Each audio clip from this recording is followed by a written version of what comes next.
গাজায় বহু প্রতীক্ষিত যুদ্ধবিরতির ঘোষণা কার্যকর হওয়া মাত্র কয়েক ঘণ্টা পরেই লেবাননের আকাশে দেখা মিলল ইসরায়েলের যুদ্ধবিমানের গর্জন। পেছনে রয়ে গেল ধ্বংসস্তূপ, আহত মানুষের আর্তনাদ আর সীমান্ত জুড়ে নতুন করে উত্তেজনার আগুন।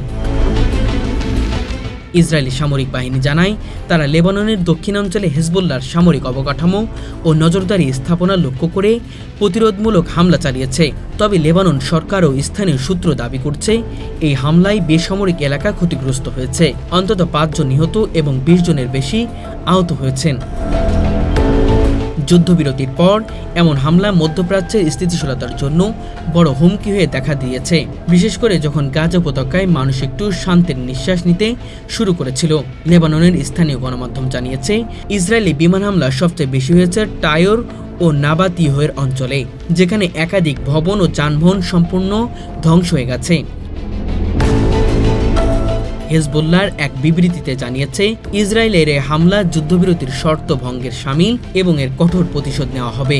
তারা আরও দাবি করেছে, ইসরায়েলি বাহিনী গাজার ব্যর্থতা ঢাকতে সীমান্ত উত্তরে নতুন করে সংঘাত উস্কে দিতে চাইছে। অন্যদিকে ইসরায়েল বলছে, এই হামলা ছিল তাদের আত্মরক্ষার অংশ, কারণ লেবানন থেকে সম্প্রতি সীমান্ত রকেট নিক্ষেপ করা হয়েছিল।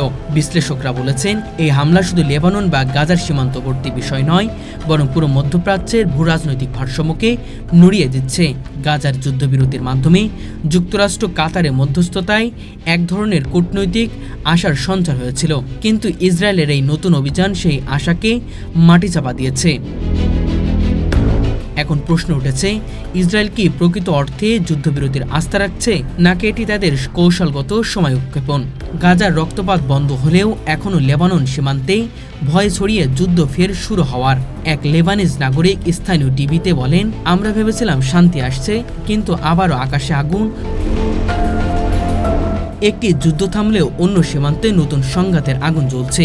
কূটনীতিকরা বলছেন, যদি আন্তর্জাতিক সম্প্রদায় এখনও দৃঢ় অবস্থান না নেয়, তবে যুদ্ধবিরতির অর্থহীনতা বাড়বে এবং পুরো অঞ্চল আবারও অস্থিতিশীল হয়ে পড়বে।